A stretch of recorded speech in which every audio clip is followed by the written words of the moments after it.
Forseti, það athyglisvert að hæstv. Forsætisráðherra skuli koma hingað sem fulltrúi þeirrar ríkisstjórnar á Íslandi sem lengst frí hefur tekið og hóta því að ríkisstjórnin muni bara ekkert funda á meðan þessi umræða fer fram. Það væri mikið fagnaðarefni og hún myndi bara gera sem minnst af því.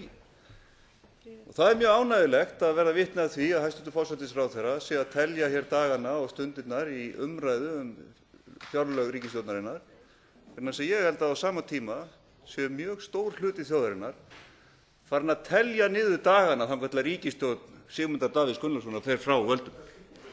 Þessi einhver sú versta ríkisstjórn sem að hér hefur setið og einhver sá lágkúrulegasti forsætisráðherra sem nokkurn tímann hefur verkt þetta sæti.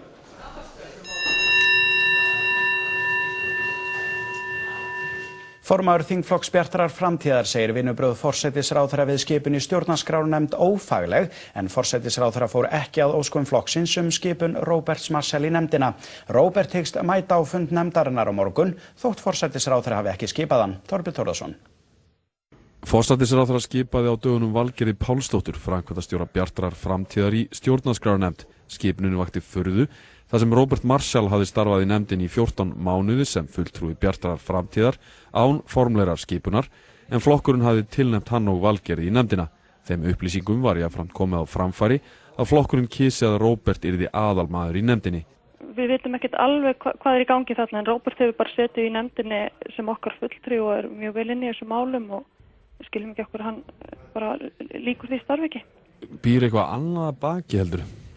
Ég veit ekkert það en allavega myndi ég segja að þetta var ekki fagleg og góð vinnubrögð. Svo vakti sér til orða tekið. Nú var Róbert Marshall tilnefndur sem aðalmaður í stjórnarskrárnefnd af Bjartri framtíð. Hvers vegna var þessi leið farin við skipun í nefndina? Hvers vegna var hann ekki skipaður? Ja, þetta bara í samræmi við jafnréttislög. Flokkunum bara tilnefna fulltrúa af báðum kynjum. Bjartri framtíð ljáðist að gera það. Þeim var bent á það. Bættu þá úr því, skiluðu annarri tilnefningu konu og hún var skipuð í nefndina. Flóknar það nú ekki. Í 15. grein jafnréttislaga segir að við skipun í nefndir ráð og stjórnun á vegum ríkis- og sveitarfélaga skuli þess gætt að hlutfall kynjana sé sem jafnast og ekki minn en 40% þegar fleiri en 3 fulltrúa að ræða. Í 9 manna stjórnarskrárnefnd sitja 8 nefndarmenn tilnefndir af flokkunum sem eiga kjörna fulltrúa á Alþingi, þar af 4 konur.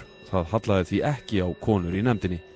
Boðaður hefur verið fundur í stjórnarskrárnefnd á morgun og hyggst Róbert Marshall mæta á þann fund þótt hann sé ekki formlega skipaður í nefndina.